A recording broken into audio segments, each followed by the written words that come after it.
Welcome to Look Around the Confederation. I'm your host for this evening, Moose. And as always, we will never get that intro fixed, and I'm sticking to that story. Before we begin, please remember the views and opinions expressed on this broadcast are not necessarily the views and opinions of the SCV, its GEC, nor any divisions, brigade, camps, or any other subsidiaries. How's everybody doing this evening? I see Cousin Vinny in the chat. I see, I see the Lone Ranger, Mr. Chuck McMichael in the chat. I see the legend, Mr. Paul Gramlin in the chat.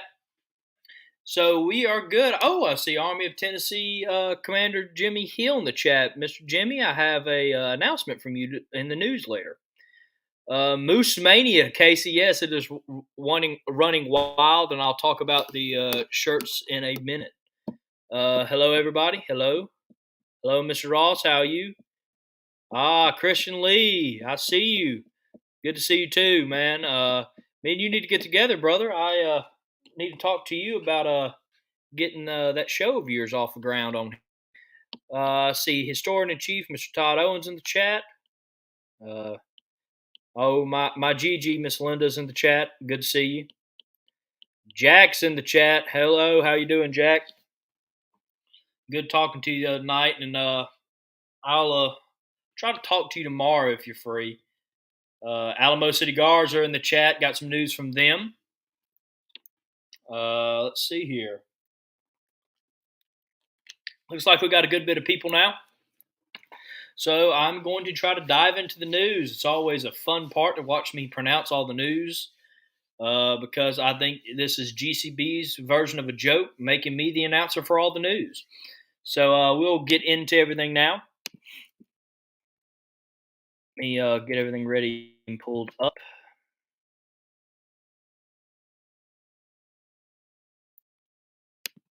Let's see here. All right, first bit of news to remember some events that are coming up. Don't have the write out, so I'm going to try to read it from my screen. The Turner Abbey chapter, 844 of the United Daughters of the Confederacy, invite you to attend their 156th annual Confederate Memorial Day service, Monday, June 6th at 7 p.m. It will be at the Stonewall Cemetery in Winchester, Virginia, and their speaker is a Mr. William J. Miller. And they will have music. I can't read the music, but you can go on our page, of course, and see. I do have them posted, and I'll be sharing them again tonight. And again, if you send a poster to me, I usually try to keep it on the show until after the event is over, and of course, share it on the page as much as possible. And remember, everybody, if you can attend one of these events, please go out and attend and support them. We are all in this battle for our heritage together, and showing support is a great way to help out with these events. Next event is the Colonel R.M. Russell Camp 209 present their Confederate Memorial Day service, Saturday, June 4th at 10 a.m. in Collinsworth Cemetery in Tennessee. Their main speaker will be Mr. Miller, and they will have artillery, the Freeman's Battery, 1st Tennessee Artillery, Company C. They will have cannons, rifle firing, guards, speakers, and a wreath-laying service. And, of course, at the bottom, you can call for more information. And if you are in Tennessee that weekend, I ask that you please go and show them some love.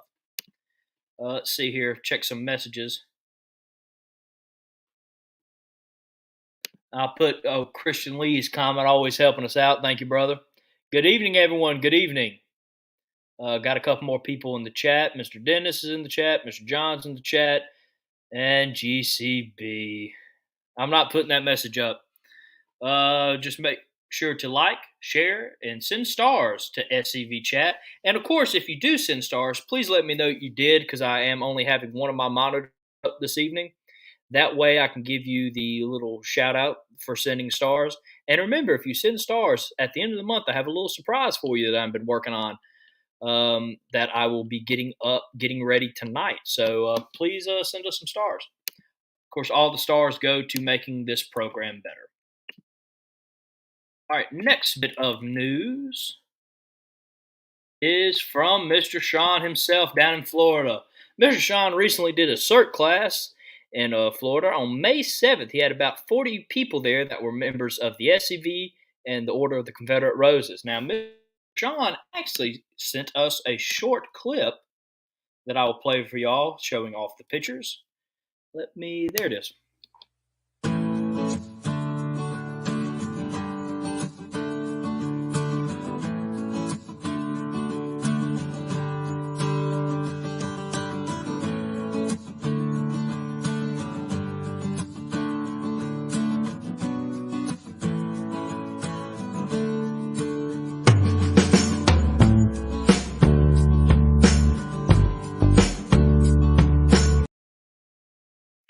All right, again, thank you, Mr. Sean, for sending that in. Finally, happy that that we were able to get that video going.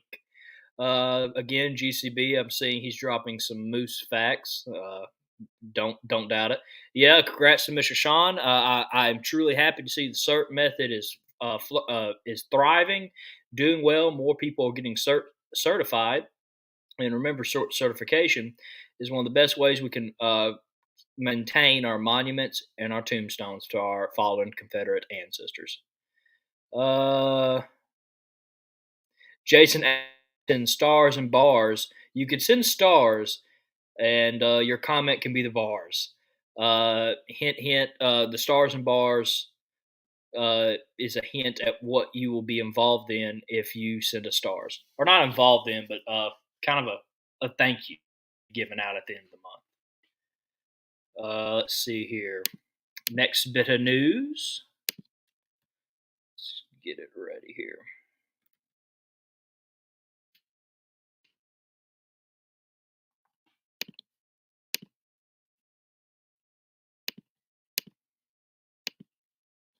On April 29th, 25 compatriots from multiple SCV camps, they will be listed below, participated in the annual Music in the Mountains Spring Parade in Pigeon Forge, Tennessee. The camps involved are as followed. James Kneeling Camp, 52. James T. Huff Camp, 2343. The Bradford Rose Camp, 1638. And the Longstreet Zollkoffer Camp, 87. So I'm glad to see. Always good to be in parades. Look at that crowd being able to see our colors. Always good to see that. And you never know what will come out of that. Always good to do these events. Always good to get out in the community. And, of course, participate in these set events. Next bit of news. Mr. Ricky actually sent this in after we talked about our new SCV chat flag. There it is again. I want to show it off. It is a great flag. Of course, we talked about it. It has been designed by GCB. A lovely flag that we are getting made to help us out when we go to events, so we can proudly put those up.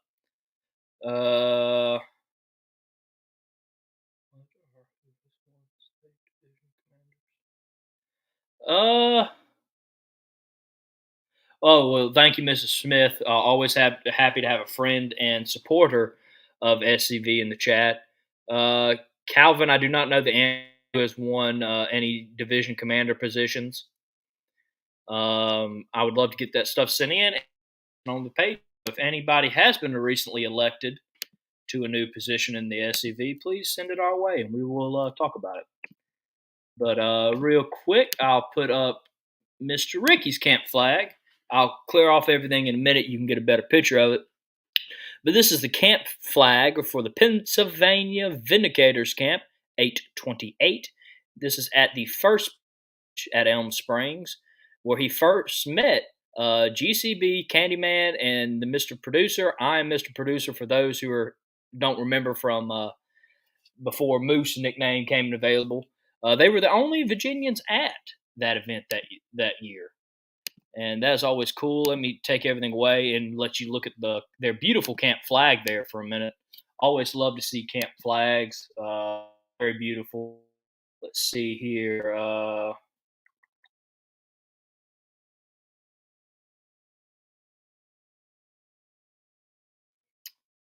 Jack, that is a good question. I think we're getting one embroidered. Yeah, yeah, GCB counted. Carl's in the chat tonight. Good to see Carl. Uh, uh, Chuck McMichael has the answers you were looking for, Mr. Hart. Yeah, that is a beautiful camp flag you have there, Mr. Ricky. And real quick, the next Louisiana Division commander will be a Mr. Brian. So congratulations, Mr. Brian or Commander Brian, and cannot wait to hopefully get some news from you and see how the Louisiana does. Always heard great things coming out of the Louisiana Division, so happy that y'all are doing well in your elections.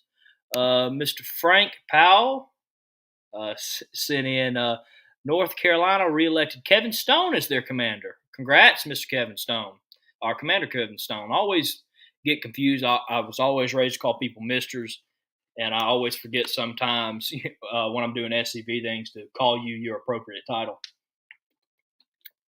But congrats, Commander Kevin, on that. Yes, Mr. Sean, bless your heart, you just missed it. It was a great video. I was able to get it downloaded and to play it on the chat or on Look Around. Next bit of news is again from the Pennsylvania Vindicators camp. Let me pull everything down.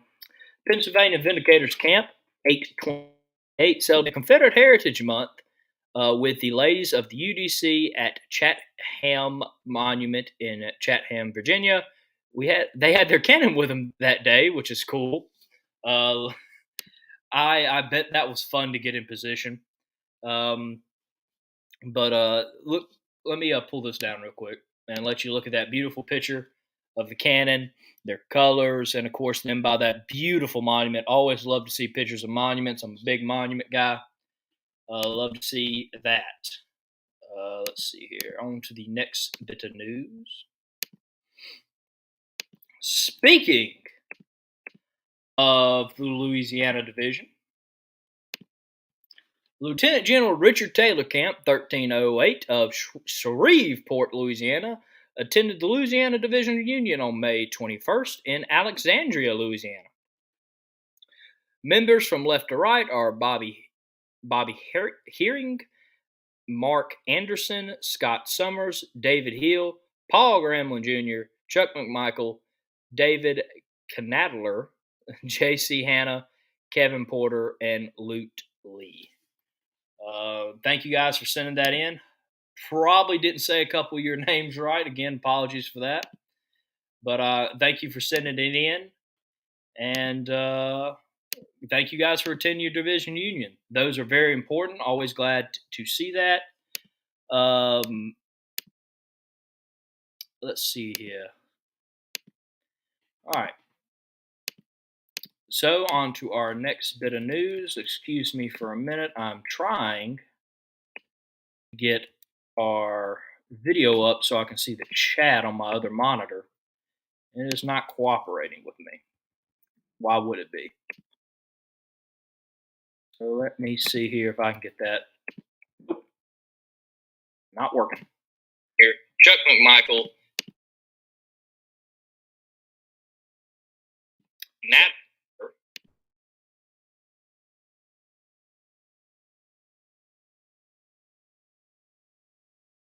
Of course, I'm going to get some repeat the one time I don't mute my mic to do that. Greetings from the Kentucky Division. Good to see y'all in the chat. Let's see here. Yeah, I wanted to make sure I got this. So I wanted to put this up real quick. Let me put the banner up. I don't know if I have it on this one. But I want to thank Mr. Lane Allen for sending us 200 stars, sir. Thank you. And those will be put to great use, hopefully, in the future. So, next bit of news coming from Texas. Alamo City Guards, First Lieutenant Commander Cody Center for one of their live streams on Cinco de They met at Le Fonda Alamo Heights, and our next meeting is next Thursday.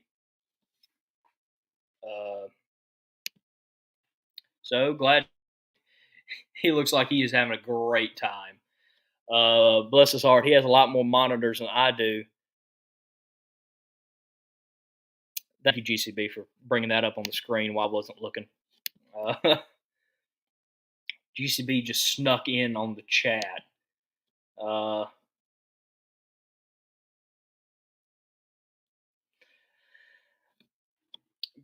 Chuck, did I say it right, is what you're saying? Or did I say it wrong, what you're saying? Because both are great possibilities. About 50-50 with me when it comes from the news. But I believe that is the last bit of news to cover for today. I will put this up in the chat and talk about this for a second before I move on to introducing our guest for the evening. Let me... Nothing is working right now. Oh yeah. No, I know how much work it can be doing a live stream. So I want to thank y'all's Lieutenant Commander, because it sometimes. Okay, I said his name right, and he's the Division Jag. Oh, well, that's good. Always good to have a Jag in your corner. Jason Carr sent 99 stars. Thank you, sir. And remember, everybody, we are coming out with our new shirt. Again, you can vote for this new shirt at the link that I've just sent in the chat. It is a Moose Mania shirt, and all funds from this will be going to SCV Chat to get a better equipment, maybe get me a new computer, because my computer is fried, as most of you know. Get better cameras for live events. All this will be going to make SCV Chat better. So please, if you want a shirt, please vote in the poll, and we hope to announce something on that very shortly. All right, so with that, we are done with the news, ladies and gentlemen. Please remember to go vote. Let me see here. All right. So without further ado, I'm going to bring on a distinguished guest. You might remember him. He has been on one of our past episodes of SCV Chat. Dr. Samuel W. Mitcham, Jr. Known as Dr. Mitcham, Jr. He is the author of more than 40 books. Those included, I bet y'all remember, Bust Hell Wide Open, The Life of Nathan Bedford Forrest. It wasn't about slavery, exposing the great lie of the Civil War. Vicksburg, The Bloody Siege That Turned the Tide of the Civil War. And many, many more. So he's done a great deal. And of course, I'm shortening that resume by a lot, people.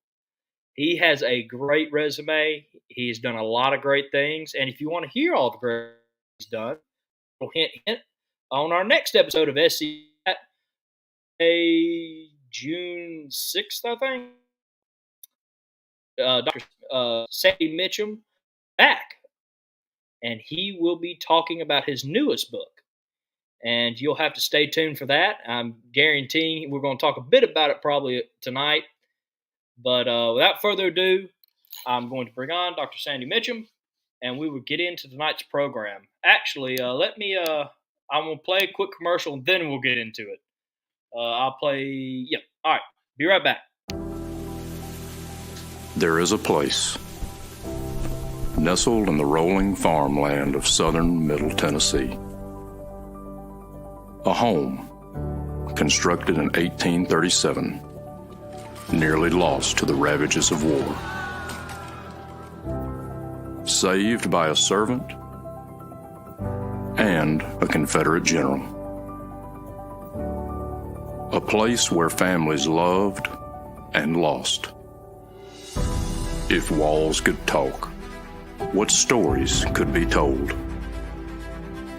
If a place, a home, can feel love, loss, pain, surely this is one of those places. Nearby is a more recent structure, and inside are the stories of heroes and heroines, stories of battles won and lost, stories of sacrifices made by the people of its native soil. A place that will tell the true and complete story of the Southland and the war fought for its freedom. From the causes that led to the conflict to the modern-day struggles to protect Southern history. Historic Elm Springs and the Confederate Museum at Elm Springs are the general headquarters for the Sons of Confederate Veterans. A place where the story of the Southland and its historic struggle is preserved and told. Come and discover your history. Well, now that you're on, Dr. Mitcham, I want to welcome you to Look Around the Confederation. And I'm looking forward to your talk tonight, sir. Why don't you tell the nice chat head there what we are talking about this evening? Well, I've written somewhere over 40 books, but one novel, only one novel. It's probably the only novel I'll ever write.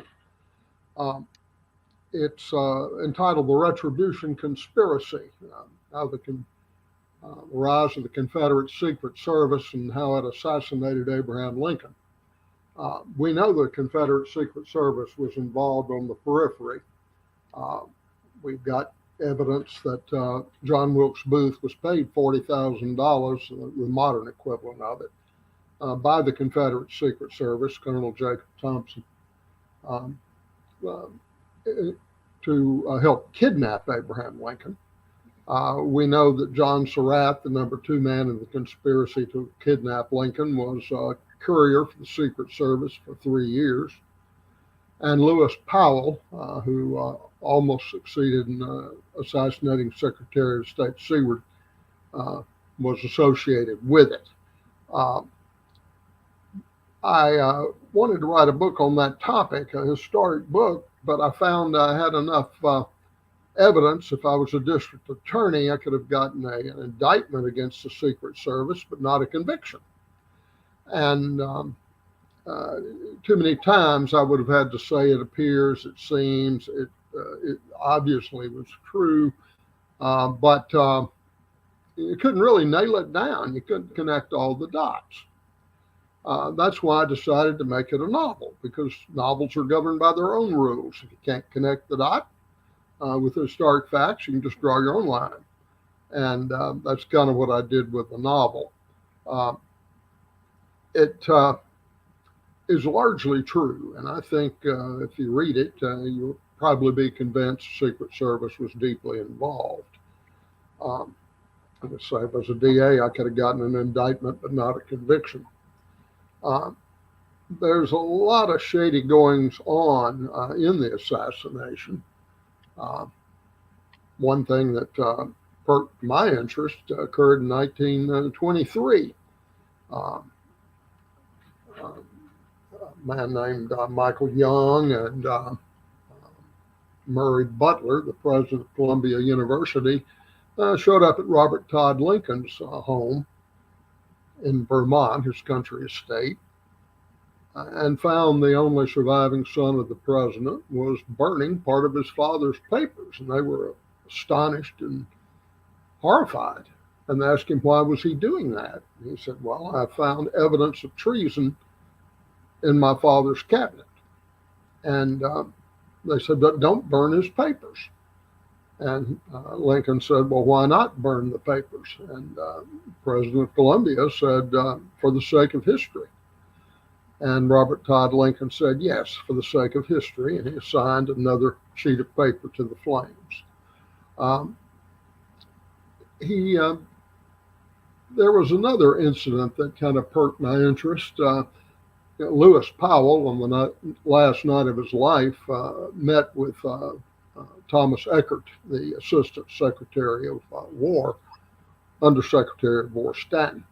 And they'd become friends. He'd visited him several times. They liked each other. Eckert wished Powell good luck in the afterlife. And as he got up to leave, he stopped at the door and turned to Powell and said, "Did we get them all yet? Did we capture all the conspirators?" And Powell laughed at him and said, "You ain't got half of us yet." And he had no reason to lie about it. There's considerable evidence that some escaped. And I kind of think Powell was telling the truth. I don't think they got half of them. Major General William A. Tidwell of the CIA wrote a book on that in recent years, 1988, and he was convinced that the Confederate Secret Service was deeply involved. And, all of this I found a little bit frustrating. As a historian, you want to be able to tell the whole story, but you couldn't with the Confederate Secret Service. The records are not there. If they ever existed, which I doubt, they were destroyed. And that makes sense when you stop and think about it. If you can trace the activities of a Secret Service 160 years after it ceases to exist, you don't have to ask, was it any good or not? You know it wasn't worth a hoot. And the Confederate Secret Service was very good, had about 1,200 members. Over half of them were fluent in more than one language. They were very well educated, they were rich, and they didn't mind spending money on the cause. In fact, one of them, the most famous, I suppose, was Rose Greenhow. She was a Washington socialite, and she was a widow, and I've seen pictures of her. She wasn't hard to look at in her 50s, and after 4 children. And she was being courted by the chairman of the U.S. Senate's Military Affairs Committee and another committee member. She had a glittering circle of friends. She could talk to anybody. She could even make an abolitionist laugh. And she acquired all sorts of information for the Confederacy and conduited it to Richmond and to General Beauregard. She sent him the Union order of battle for the first Battle of Bull Run, along with the timing. She said the Union Army will arrive at your position on July 20th or 21st, depending on how fast they march. Of course, they got there on the 21st. They expected to find the Confederate Army. They found 2 of them and got themselves torn limb from limb. And Jefferson Davis said that Rose Greenhow won the Battle of Bull Run for the Confederacy. He said that partially because it was true and partially, I think, to annoy General Beauregard. But she does deserve a lot of credit for that. She was eventually arrested, exiled. Well, she was in prison for a while, exiled, and then in 1864 she was killed in a mission for the Secret Service. There were several very good agents. They just appear in history and disappear. Like I say, you can't pin these people down. They were good. I think the turning point in all this occurred in March of 1864. The Yankees had a raid on Richmond. They were going to free the prisoners, and they were going to hang Jefferson Davis without trial, along with any cabinet member and any senator or congressman who moved too slowly. They were headed off. Wade Hampton, Jeb Stuart, Fitz Lee were all tipped off by the Secret Service that this raid was going to occur. Now, it wasn't so much the brilliance of the Secret Service as the loose lips of the Union cavalry. They Judson Kilpatrick and others shot their mouth off. Colonel Lyman of George Gordon Meade's staff, commander of the Army of the Potomac, said it was like a picnic in Union headquarters with everybody blabbing. And word got back to the Confederacy, so the raid was destroyed. Colonel Dahlgren was killed. And on his person, they found a document listing the prominent members of the Confederacy, the Confederate government, who were going to be hanged without trial. Jefferson Davis, of course, headed the list. And Robert E. Lee sent his old friend George Meade a letter through the lines asking him, was this Union policy? And Meade denied it, although he wrote a letter to his wife and said, yes, the letter is probably authentic. Dahlgren had met with Abraham Lincoln and Stanton. Judson Kilpatrick, his commander, who escaped, also met with Lincoln. Davis was convinced it was authentic. And I think that's when Davis removed protection from Abraham Lincoln. In 1861, he put him off limits. We do not engage in murder and assassination. And in March of 1864, I think he removed that stricture. We know that the planning for the kidnapping of Abraham Lincoln was in full swing by July of 1864. And that's when we know John Wilkes Booth was deeply involved in that. Lincoln complicated his own life. He had an incredible blind spot when it came to his own security. He liked the Anderson House better than the White House. The Anderson House was a retreat about 3 miles from the White House. And he would go practically unescorted anytime he took the urge. As a matter of fact, as seen in the novel, Lincoln is riding by himself in August of 1864 when somebody took a shot at him. And it hit the stovepipe hat. It hit the lid and blew it off his head. And he ran all the way to the Anderson House in panic and sent the cavalry to find out who shot at him. And that scene is out of history. I didn't make that up. It's absolutely true. And he told him to get his hat. And for about a month, he would go with the cavalry escort, but cavalry on cobblestone is loud, and he couldn't talk to his wife or any guest he might have in the carriage, so he dispensed with the cavalry.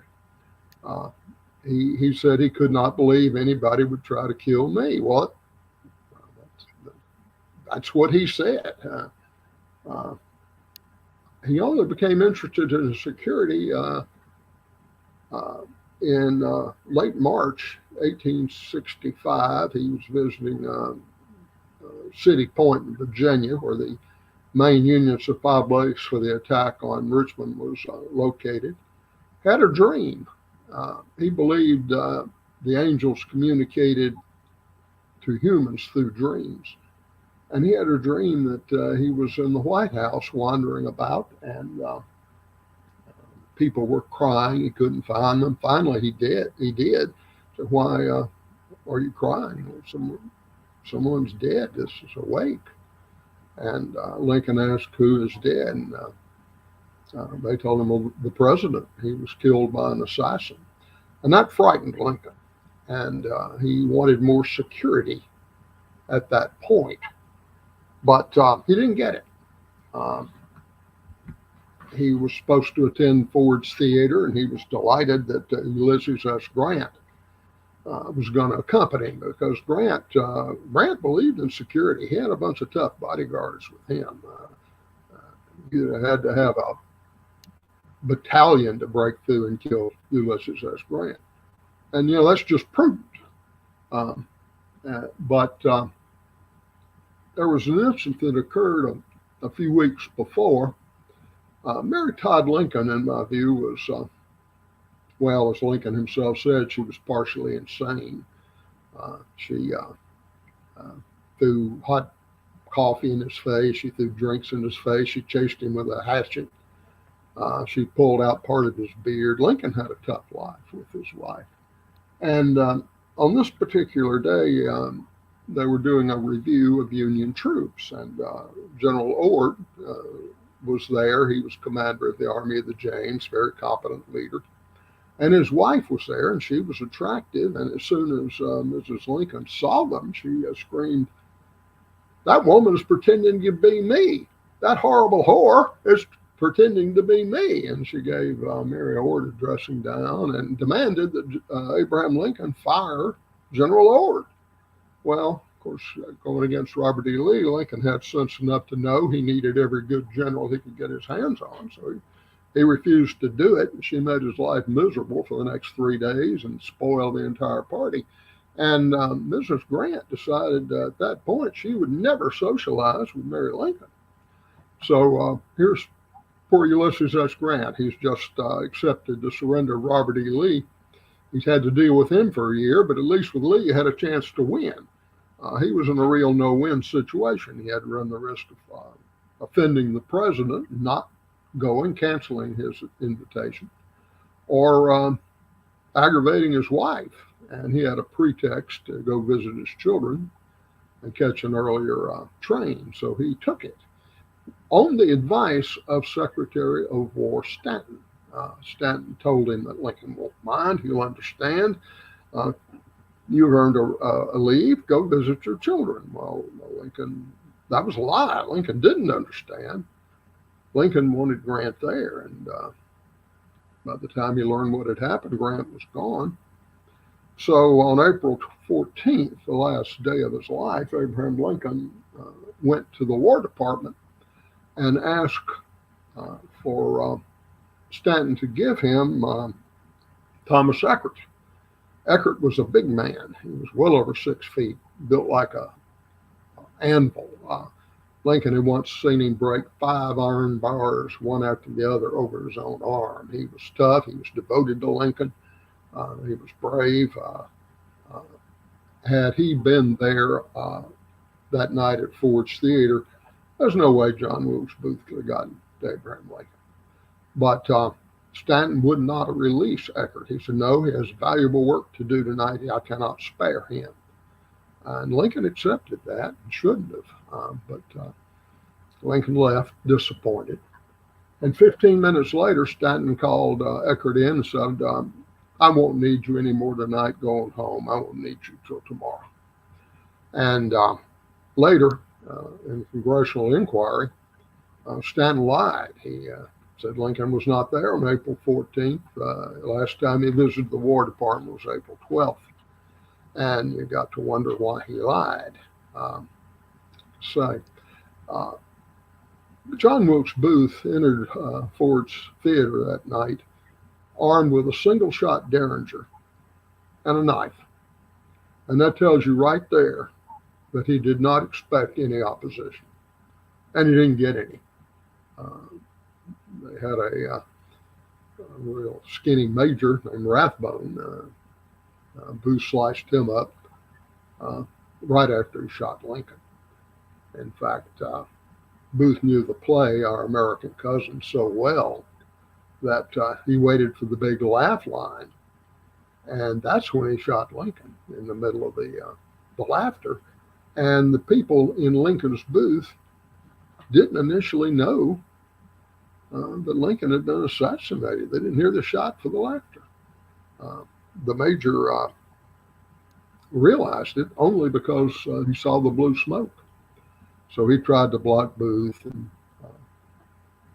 got cut up and cut an artery. He almost perished. But Lincoln, of course, did die. And then Booth got away.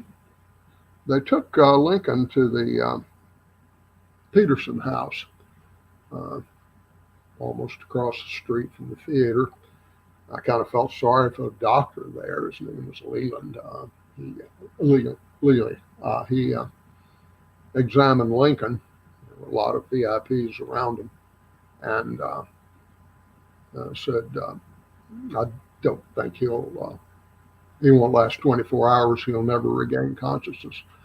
And they were about ready to lynch him. They talked about pulling his medical license. He had recently graduated from medical school. He was a surgeon with the Union Army.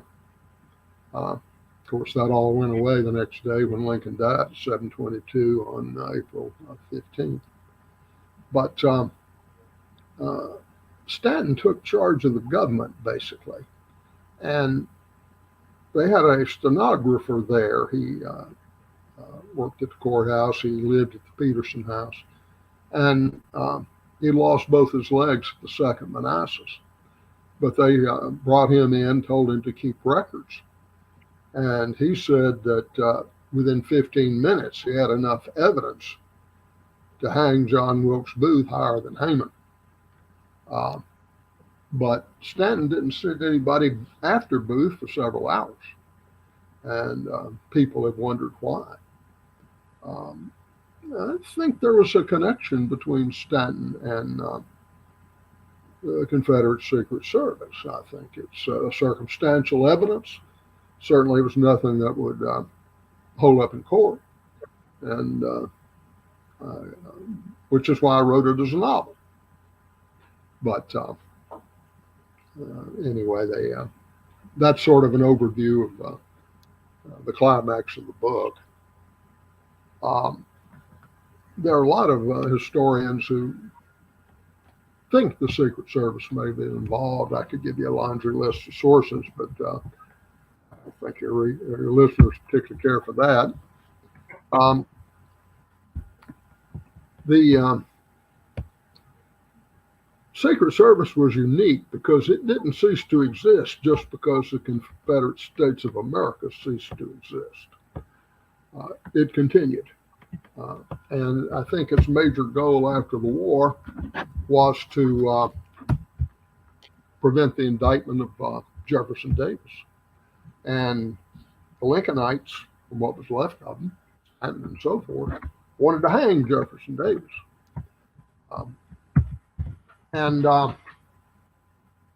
They had a hearing. It was secret, but it was infiltrated by people not favorable to the administration. And the newspapers were not favorable to the administration particularly. You've got to remember, Lincoln was a tyrant. Lincoln arrested, he and his myrmidons arrested 32,000 people, Northerners, during the war. They suspended the writ of habeas corpus. Some of those people didn't know why they were arrested.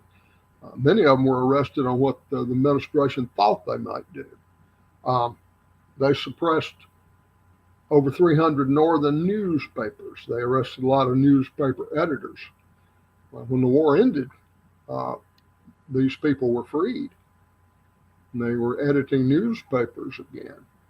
You can imagine how they felt about people like Stanton, who had thrown them in prison. Now, Lincoln was dead. He was a martyr in their minds, or in the minds of the North, so he was not going to be attacked. But Stanton was alive, and they went after him pretty good. And there was another fellow involved deeply. His name was George Sanders, George A. Sanders. He was a really shady, slippery character. He very personable. He was a member of the Confederate Secret Service. He was their spokesman in Canada. And he had a ability to run with whores and debutantes, lawmen and outlaws, heroes and swindlers, Northerners and Southerners, all with equal adroitness. And what he did, I'm convinced, he went to his shady little world there and recruited 3 witnesses to appear in the Davis indictment hearings. Like Richard Montgomery, who was a spy for both sides during the war, James Merritt, a disreputable physician, and Charles A. Dunham, who went by the alias of Stanford Conover.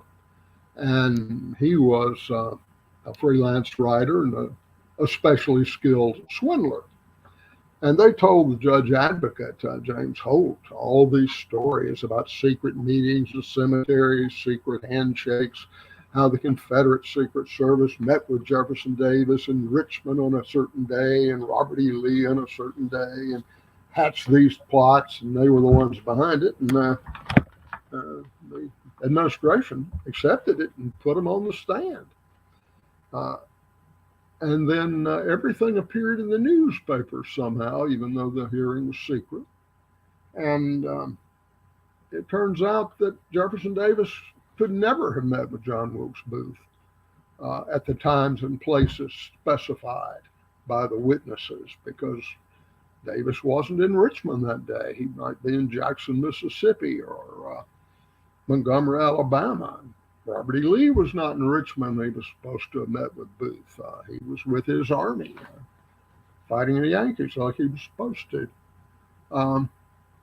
It discredited the entire prosecution case, because even loyal Unionists who were reliable witnesses were looked upon with skepticism after this. And the whole indictment proceeding fell apart.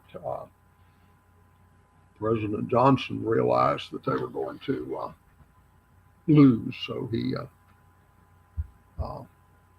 told them to drop it, and Stanton wanted to drop it. Now, James Holt, the Advocate General, wanted to continue, but Johnson released Jefferson Davis after 2 years in prison. And he had been basically tortured in prison. All his mistakes in the war were forgotten by the Southerners because, as one newspaper editor said, Jefferson Davis suffers for us all. They put him in a room they'd painted white. He had a serious eye condition. He was actually blind in one eye. But the room was white. It was always lit, and somebody came and looked him right in the face every 15 minutes. They wouldn't let him sleep. Initially, wouldn't let him read. Eventually, they did give him a Bible. And it even engendered sympathy in the North. Even former abolitionists were calling for Davis's release and not treating this man right. He was a war hero in the Mexican War. Let him go, and they finally did. And that was the end of that. Now, there was the head of the National Detective Police was General Lawrence Baker. And this is another little shady piece of the puzzle. Baker was general, but he decided that Edwin Stanton was deeply involved in the assassination of Lincoln, and said so publicly. He was found dead, and listed cause of death was spinal meningitis, so they buried him quickly without an autopsy. Well, the family didn't care for that at all, so they filed a suit, and the court ordered the body exhumed, and an autopsy was performed. Baker died of arsenic poisoning. There were some other people who disappeared. John Wilkes Booth was a womanizer. He had at least 5 affairs going at once. I don't see how he had time to engage in an assassination. But one of the women was Ella Starr. She was a 19-year-old prostitute, beautiful, vivacious, deeply in love with Booth. And there's speculation as to her role in all this.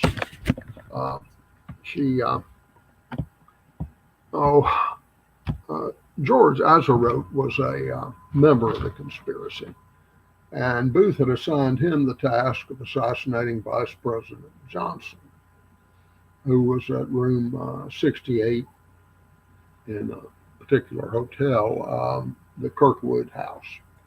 And they went to tell him Lincoln was shot. He was asleep. They thought they heard the pitter-patter of little feet. And I suspect, and in my novel it is, Ella Starr. She would do anything Booth said. She didn't mind sleeping around. And they tried the door, and it was unlocked. In the middle of the war, I don't think Andrew Johnson went to bed with his door unlocked. I suspect he was exhausted by the young lady, and she got up when he was asleep because he was snoring, and quietly unlocked the door so that Azeroth could go in and take out Johnson. And this would make sense. And you got to remember the Presidential Succession Act of 1792 was in effect then. And this was the whole purpose behind the kidnapping of Lincoln. It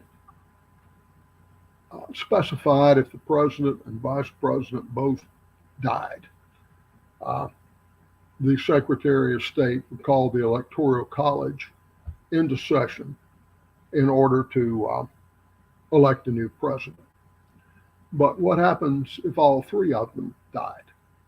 And those were the three men singled out by the Booth conspiracy. They were going to kill Lincoln, Johnson, and Seward.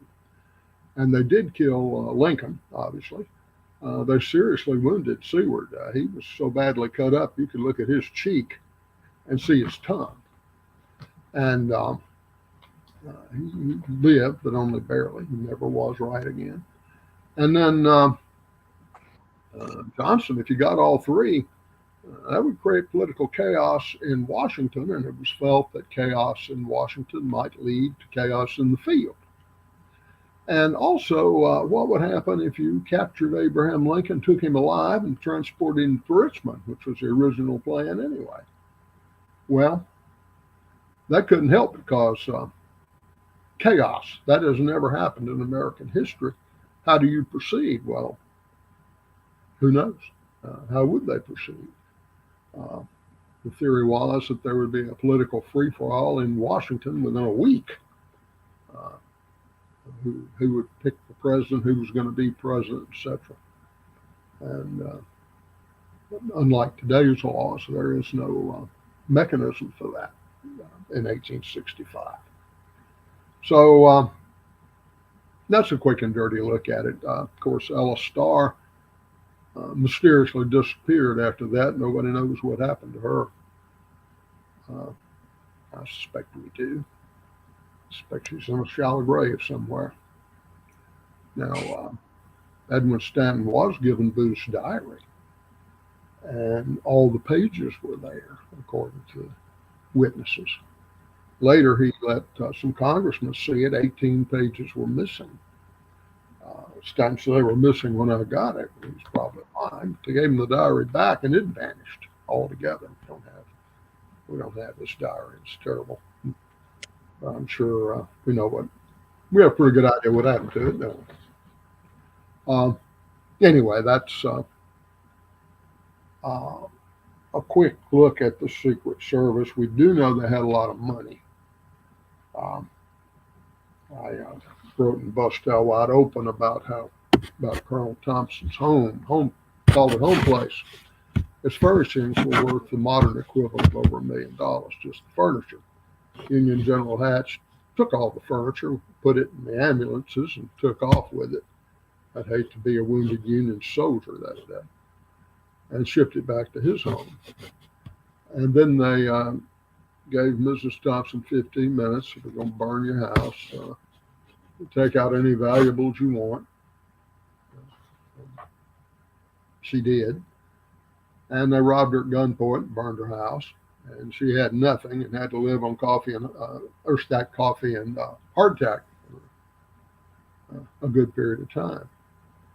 And then years later, I was going through Elmwood Cemetery in Memphis, Tennessee, and I saw this beautiful mausoleum. It looked, except for not having electricity, it was better than a lot of the places I lived in when I was a graduate student. And I walked over. I want to see who was buried there. It was Colonel Jacob Thompson. He got some money from somewhere. I suspect Secret Service funds. John Surratt, who decided he signed up for kidnapping, not a murder, fled. He got to Canada and somehow had enough money to be transported to Europe and joined the Army of the Papal States. They finally ran him down, and actually arrested him, put him on trial. but the judge ruled the statute of limitations has expired. And so they dismissed the case. He was the one member of the assassination team who was arrested, but not convicted. Didn't do anything to him. Are you good? Well, there's some other things. The book isn't just about the assassination. It goes into the antebellum culture. There's a couple of things I wanted to bring out. It's not fully understood. People think of the Wild West. I think it originated in the West. That's not true. I could show you records of the South Carolina colonial records that talk about roundups and brandings, cow pens and lynchings and gunfights, brandings, cattle drives, everything you had in the Wild West except the Spanish saddle horn. The Western culture originated in the South and moved west as cotton became productive, and you make a lot more money with cotton than you can with cattle. At least you could in those days. And that's why the cattle culture moved to the West, where cotton was not as productive. And anyway, I brought up some of that. And also the role of women is not appreciated. And like the term Ole Miss, a lot of people think it's from the University of Mississippi. Other people will state rather adamantly that Ole Miss refers to the lady that ran the plantation.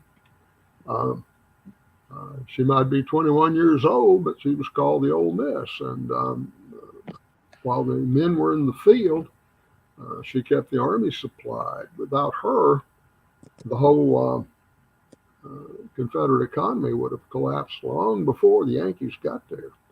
It was a close run thing as it was. And make a woman very prominent as the head of the, under the head of the Confederate Secret Service in the assassination of Lincoln. But anyway, that's a quick and dirty look at my novel. You got any questions? We are going to take a quick commercial break, and we're going to get into the questions, and that will be tonight's episode. So remember, tonight's commercial break is sponsored by the Confederate Legion. You can join the Confederate Legion today at www.makeDixieGreatAgain.com and join in our fight to save our Southern heritage. I am Rabbi Thomas Fortenberry. I'm a descendant of Isaac Fortenberry, a Confederate veteran. Many of the people in my family were veterans. As a military veteran, I served with the United States Army. It's important to veterans of all wars to remember those who have passed and what they did and what they suffered. Everyone who serves gives a part of themselves. The SCV is much a part of that. The SCV serves people, not only the people that are involved as members, but the community. My commitment to the SCV is a commitment to our heritage, our cause, not in a violent way nor aggressive way, simply in the way we live. Live what you believe. But in your defense, know in what you're defending and defend it truthfully. May Yahovah bless you and keep you. May Yahovah lift up his countenance upon you and give you peace and blessing. All right, welcome back, and we got about 6 questions for you, Dr. Mitcham, and we're going to call tonight. And now they kind of go all over the place, so we're going to just answer them one at a time as they come. So First one is from Christian Lee. He wanted to know what inspired you to write your first book. My first book. Well, it's kind of a long story. I was working for a research institute, and the way we did it, we had major projects, and between the major projects, we lived on the overhead from the previous project.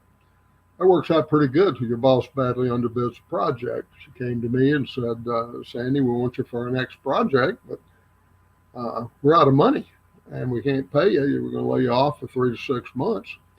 And if you take another job, I'll understand. Well, I said, Lorraine, I've paid unemployment low these many years. I've always wanted to write a book.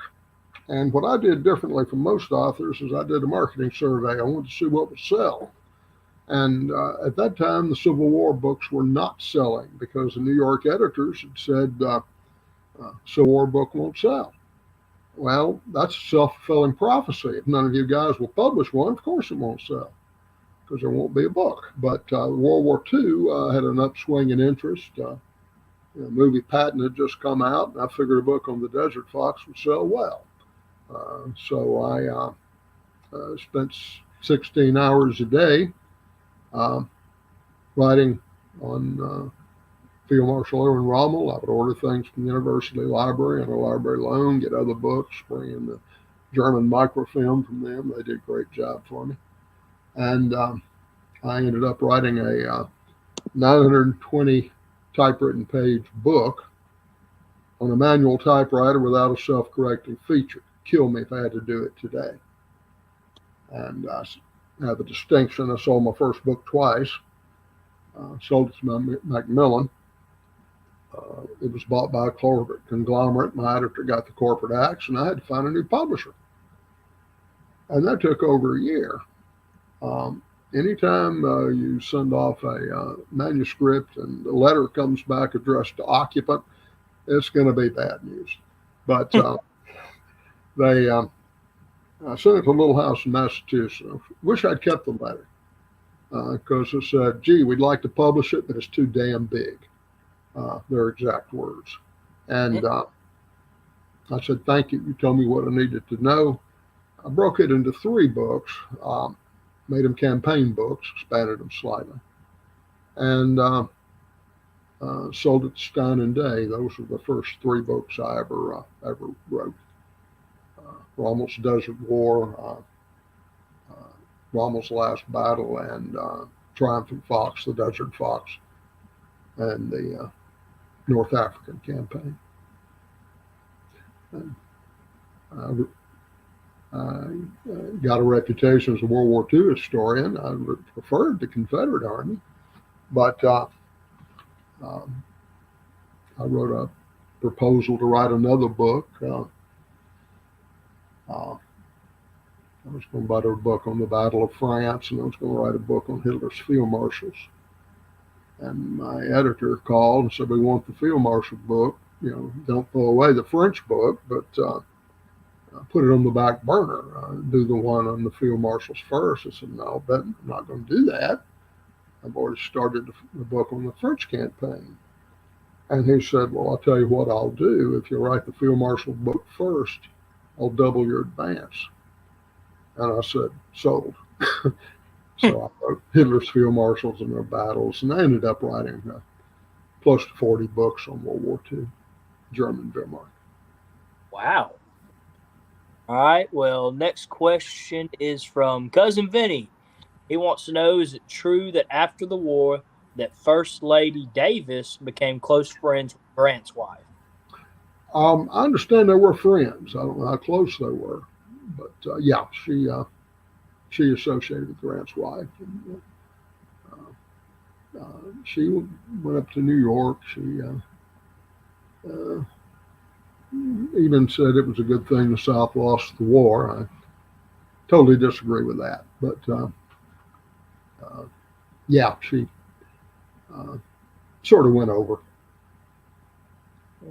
She and Davis had a rocky marriage anyway. Davis was a 19th century antebellum Southern gentleman, and Rena Davis would have been perfectly content as a 21st century feminist. And they separated twice. I bring their marital friction into the book a little bit when a hero, the fictional Rance Liebert, who later became head of the Secret Service, befriended Jefferson Davis, went to his house. He was seeking a commission in the Mississippi Rifles. And